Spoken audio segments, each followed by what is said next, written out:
Assalamualaikum warahmatullahi wabarakatuh.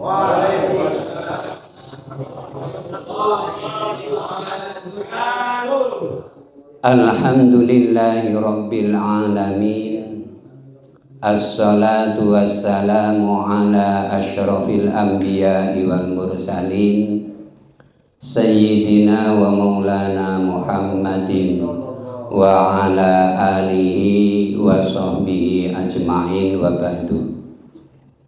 Jamaah kurma kuliah Ramadan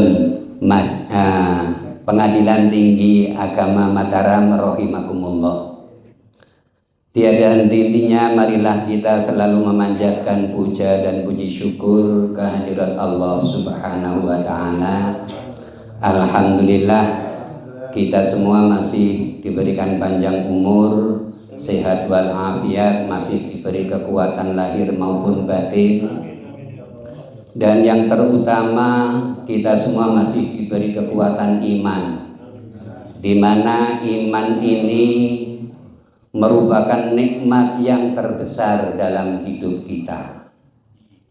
Sampai-sampai pendakwah Islam di Pulau Jawa, Kanjeng Sunan Bonang membuat satu tembang yang mungkin kita semua pernah mendengarnya meskipun bukan orang Jawa, karena tembang itu dipopulerkan oleh MH Ainun Najib, yaitu satu tembang yang berjudul Ilir-Ilir.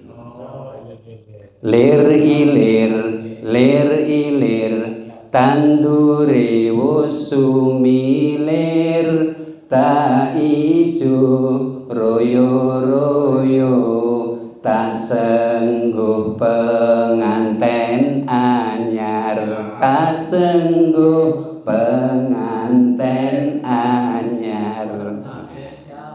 Ya, ini adalah gambaran lir-ilir tandure wasumilir apabila orang sudah menerima hidayah iman. Itu tak ijo royo-royo, harus bahagia, karena iman merupakan nikmat terbesar dari Allah. Tidak sembarang orang dipilih, sehingga keharusan untuk merasa bahagia dengan anugerah terbesar yang sangat agung itu tak sengguh penganten anyar. Digambarkan seperti penganten, bahagianya penganten anyar. Nah, mana ada penganten anyar tidak bahagia? Nah, kecuali penganten tangkep hansip atau karena selingkuh. Nah, kamu 10, aku 11. Kamu selingkuh, aku balas.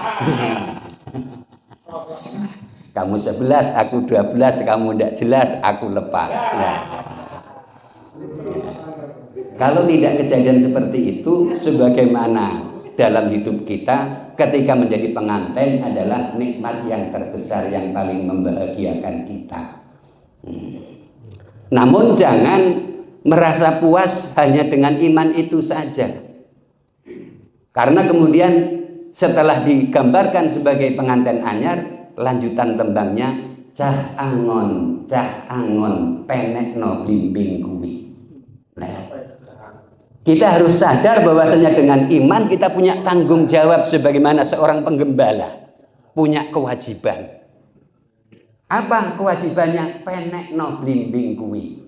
Nah, blimbing adalah satu buah personifikasi gambaran buah yang geriginya ada 5. Makanya tembang ini adalah sebenarnya merupakan penjabaran dari ayat 208 surat Al-Baqarah. Ya ayyuhalladzina amanu dkhulu fis-silmi kafah.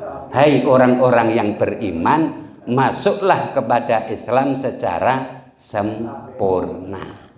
Lunyu-lunyu penekno. Nah, sesulit apapun, makanya lanjutan ayatnya juga wala tattabi'u khutuwatis syaiton. Jangan kau ikuti langkah-langkah setan. Karena godaan untuk menyempurnakan keislaman kita sebagai konsekuensi tanggung jawab keimanan itu banyak sekali rintangannya. Yang sudah mengaku Islam, bagaimana rukun Islam kemudian ditapaki untuk dilaksanakan dengan sebaik-baiknya. Berawal dari pondasi syahadah yang kuat, kemudian menegakkan sholatnya, jangan masih malas-malasan. Atau diperintahkan sholat 5 kali sehari, dikerjakan 5 hari sekali. Nah, jangan dibalik. Nah, saat ini kita semua berada di dalam bulan Ramadan juga merupakan tanggung jawab keimanan ini.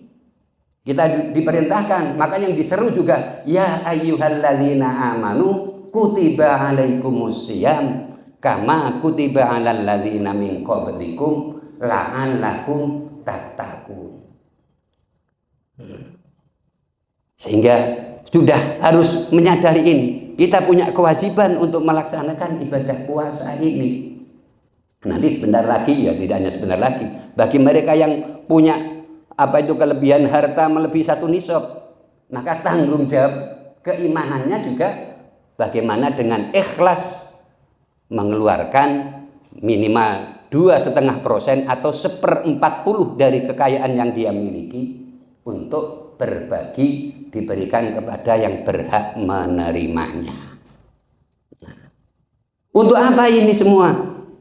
Cah angon penekno blimbing kuwi, lunyu-lunyu penekno kanggo mbasuh dodot ira, untuk mencuci pakaian kehormatan kita, pakaian kemuliaan kita. Apa itu? Kemuliaan kita sebagaimana diperintahkan puasa juga untuk menjadi orang yang bertakwa. Di dalam surat Al-A'raf ayat 26 Allah nyatakan walibasut taqwa dzalika khair. Pakaian ketakwaan itulah yang kita kejar untuk menjadi orang yang menjaga kemuliaan kita sebagai manusia. Lunyu-lunyu penekno kanggo mbasuh dodot ira. Makanya kalau orang Jawa juga punya filsafat ajining diri sangka lati, ajining salira sangka busono. Harga kehormatan diri kita ini adalah dari bagaimana kita berbusana. Kalaupun orang kaya namun kok pulang keluar rumah telanjang, maka enggak ada harta, enggak ada nilai harganya, dia digila orang gila nantinya. Makanya ini hadirin jamaah kurma kuliah Ramadan Pengadilan Tinggi Agama Mataram rahimakumullah yang perlu kita sadari betul-betul. Nah, sekarang kembali kepada topik kita pada saat ini, di mana kita semua diperintahkan untuk melaksanakan ibadah puasa selama bulan Ramadan adalah la'allakum tattaqun, untuk menjadi orang yang bertakwa. Pakaian kehormatan kita nantinya, pakaian takwa kita lewat puasa ini. Apa itu? Maka mari kita sama-sama hayati ujung dari perintah puasa yang ada di mulai ayat 183 surat Al-Baqarah. Maka kemudian ujungnya di 188, wala ta'kulu amwalakum bainakum bil batil wa tudlu biha ilal hukami litakulu fariqam min amwalin nasi bil ismi wa antum ta'lamun.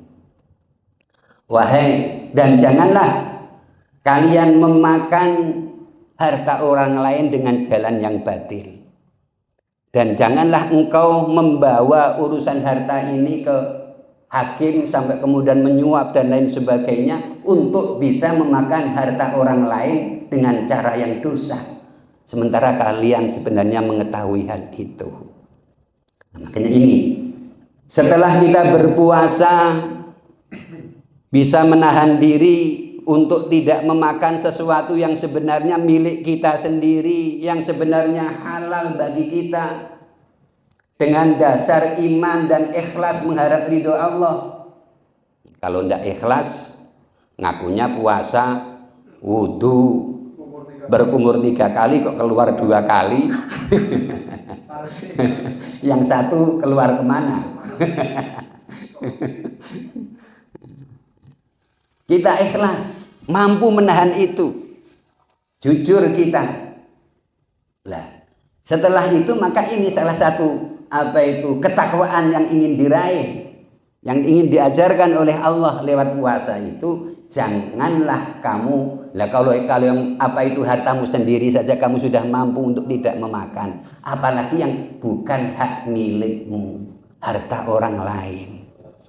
Makanya ini yang menjadi apa itu komitmen sekarang ini di Mahkamah Agung, kaitannya menjaga integritas kita. Jangan sampai kita melaksanakan tugas di pengadilan, putusannya didasarkan kepada transaksional. Berulang-ulang kali diingatkan oleh Ketua Mahkamah Agung.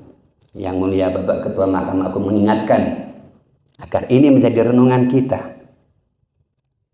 Dan sebagai tambahan inspirasi, nah ini kan semuanya bermula kalau kita bisa mengendalikan betul-betul rasa cinta dunia kita ini, maka insya Allah buah dari puasa bisa menghindarkan dari hal-hal yang semacam itu. Nah, kalau boleh saya bercerita, dulu Nabi Isa alaihi salam, dikatakan Isa al-Masih, itu karena metode dakwah Nabi Isa itu kebanyakan adalah diajak berjalan, menempuh perjalanan. Al-Masih, kasratus sair, banyak berjalannya. Ada suatu cerita di mana Nabi Isa mau mendakwahi seorang Yahudi. Makanya apa itu, inna ahrasan nasi ala hayatid dunya, itu adalah Yahud yang paling rakus. Makanya sekarang Iran mau dicaplok. Itu karena ahrasan nasi ala hayatid dunya, itu al-Yahud. Nabi Isa mau mendakwahi seorang Yahudi, diajak berjalan-jalan. Sebelum berjalan, Nabi Isa mengajak orang Yahudi tersebut untuk menggabungkan bekalnya. Nabi Isa sebenarnya membawa satu roti, orang Yahudi itu membawa 2 roti. Nggak tahu, dikiranya bekalnya sama, atau mungkin dugaannya punya Nabi Isa lebih besar. Sehingga ketika Nabi Isa ngomong, bekal kita satukan ya, ya siap. Akhirnya bekal disatukan. Setelah berjalan, kemudian tiba waktunya ibadah, Nabi Isa pamit, saya tak ibadah dulu. Nah, setelah Nabi Isa ibadah, orang Yahudi membuka bungkusan itu, kecewa dia, karena kok ternyata punyaku lebih banyak. Maka tadi sudah sepakat mau digabung, sehingga 2 bekal bungkusan ini mau dimakan sama-sama. Loh, ternyata kok punyaku 2, punya dia cuma 1. Berarti aku rugi. Hitungannya untung rugi. Maka di tengah Nabi Isa ibadah, punya dia makan duluan. 1. Nah, padahal Nabi Isa sudah tahu bahwasanya punya dia 2, punya Nabi Isa 1. Nah, akhirnya begitu sudah selesai ibadah, Nabi Isa, ayo kita makan bekal kita. Nah, setelah dibuka, loh kok berubah jadi 1-1. Nah, Nabi Isa tanya ke orang Yahudi tadi, lah yang 1 mana? Loh, 1 yang mana? Aku juga memang bawa 1. Paling sampean salah lihat, malah menyalahkan. Akhirnya ya sudah, tidak usah kita perdebatkan. Ya, masing-masing kita makan, dimakan. Setelah dimakan, kemudian ayo kita lanjutkan perjalanan. Di tengah perjalanan ada orang buta. Ya, kemudian mohon menghadap Nabi Isa untuk minta didoakan agar sembuh butanya. Makanya di antara mukjizat Nabi Isa mampu menyembuhkan orang buta. Atas doa Nabi Isa, orang Yahudi tadi melihat secara langsung, didoakan, diusap matanya langsung sembuh, bisa melihat. Ya. Setelah kemudian orangnya pergi, Nabi Isa tanya ke orang Yahudi, roti yang satu tadi siapa yang makan? Dia tetap mengelak. Nggak sadar kalau bahwasanya Nabi Isa punya kemampuan mengetahui itu. Tetap nggak mau jujur. Nggak tahu. Sampean salah lihat. Saya juga hanya bawa satu. Nah, baik kalau begitu. Meneruskan perjalanan. Bekal sudah dimakan semua. Kemudian merasa lapar. Kemudian diajak berburu. Memburu kijang, ketangkap satu kijang, disembelih, kemudian dagingnya dimakan. Karena satu kijang dimakan berdua tidak habis. Setelah selesai, Nabi Isa berdoa, kemudian perintahkan kepada kijang yang sudah disembelih dan sebagian dagingnya sudah dimakan, berdiri kau. Hidup lagi. Kijang yang sudah dimakan sebagian dagingnya bisa hidup kembali, menyatu lagi, tumbuh dagingnya. Kemudian lari lagi. Tanya lagi Nabi Isa, siapa yang makan roti yang satu? Enggak tahu, saya cuma bawa satu. Nah, tetap. Nah, akhirnya ya sudah. Lalu begitu. Nah, akhirnya lanjutkan perjalanan lagi. Nah, kemudian ketemu sampai diajak jalan di atas air si orang itu. Hanya padahal nggak naik perahu karena nggak ada perahu. Digandeng oleh Nabi Isa orang itu, orang Yahudi tadi, bisa jalan di atas air. Kemudian ketemu kampung. Di kampung itu ternyata ada reruntuhan. Di atas reruntuhan itu ada 3 bongkah emas. Ketemu 3 bongkah emas. Akhirnya nah ini kita berdua dapat 3 emas. Ini baginya gimana? Pura-pura Nabi Isa bilang tanya begitu. Orang Yahudi jawab, ya masing-masing kita 1,5. Nabi Isa bilang, enggak, kita 1-1. Lah yang satu siapa? Yang makan roti yang satu. Nah, akhirnya dia mikir, kalau aku jujur aku dapat 2. Berarti aku dapat 2 Nabi Isa. Kenapa? Sebenarnya yang makan roti yang satu itu adalah aku.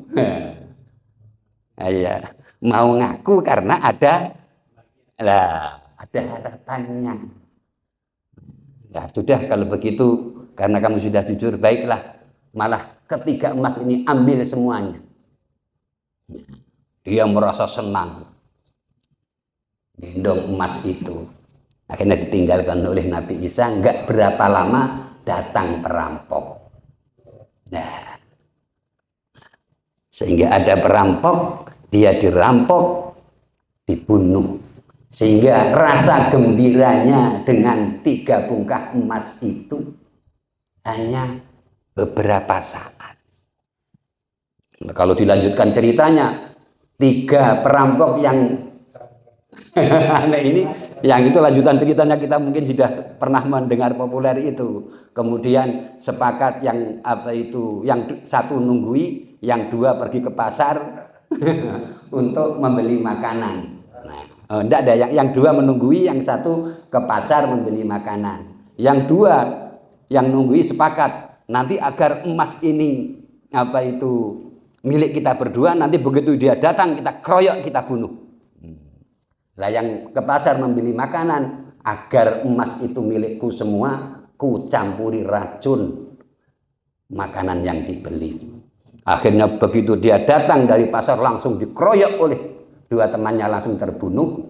Nah, akhirnya makan bekal dari pasar, jajan dari pasar, dua-duanya mati. Sehingga orang Yahudi yang mati, kemudian perampok 3-3-nya mati bersanding dengan 3 bongkah emas itu. Masya Allah, inilah tipuan dunia. Korupsi sampai triliunan, ternyata nggak makan juga. Nah, sehingga inilah Bapak Ibu hadirin sekalian, jamaah kuliah Ramadan Pengadilan Tinggi Agama Mataram rahimahullah. Sehingga marilah dengan hikmah puasa Ramadan ini kita tingkatkan integritas kita, sehingga lewat puasa mudah-mudahan kita semua terhindar dari memakan hak milik orang lain, sehingga kita semua senantiasa mendapatkan barokah dari Allah Subhanahu wa Ta'ala.